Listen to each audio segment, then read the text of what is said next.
Резидулька. Где же она безумно красива? Ну, это на самом деле, Рушаға көшемдегі Руша yazылған болға шеме, әркімнің өз фикірі, кімдір біне меңа матур сен шибер деп яза, бек зор рахмет. Кімдір әйті, қойсы жері матур болсын дейді, мен бірінші тәуіпке әлі алынып, шынлап та, мен өзімді бірде матурлар рәтіне кіртіп санамын. Резидулька. Райхан Аглиев, два сапага пара деген. Райхан, қойдан шығып әлігі комментарияны yazырға болдың сен. Біріншіден, мен оқ киімнен, Фирдус қорадан, Фирдустың қолында диплом, менің қолда яқты келешекке үміт. Фирдус Мишер, мен татар. Ондан соң мен Фирдусқа 46 еш, мен 16 ғына, шоңа кіре қоян шығып. Ришат Гатиятов.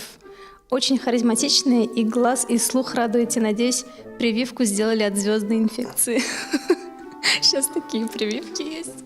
Такие прививки. Йылдызлық ширинен инфекции. Андай уколлар шықты мінеха? Мен енді әлі қошын ол уколларын ясаған едім енді. Сен ясамадың, что ли? Жоқ. Санитары. Прививка. Ладно. Симонова, 8852. Ужас какой! Одна из самых безвкусных певиц на татарской эстраде. Один цвет волос что стоит? Вас, Ландыш, надо в Москву к Эвелине Хромченко. О, Алла, согласен. Чтобы она вас научила, как правильно и со вкусом одеваться. Кстати, можете вкус поучиться у Гульнас Сафаровой. Гульнас! Қойбір әйбірлерді мен Гүлнасты әйтелі. Шуың бойынша кейінен мен Гүлнас Сафарова. Гүлнас. Гүлнас молодец.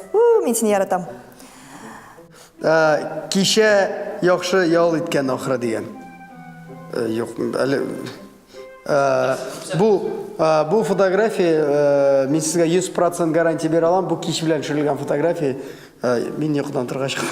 Кеш білән. Бросай работу, нет проблем, иди в колхоз и коров подой деген кішіні. Айдар Карим, бір ике үш. Айдар Карим мен ашуға yazған еді әйе.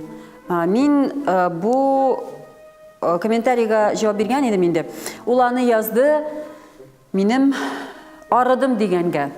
Арыды, бүгін күнім шынды Котлаулы болды дегенге шулай yazған еді, бросай работу, нет проблем, иди в колхоз, коров подой. Мен аңа яздым, ярар дедім.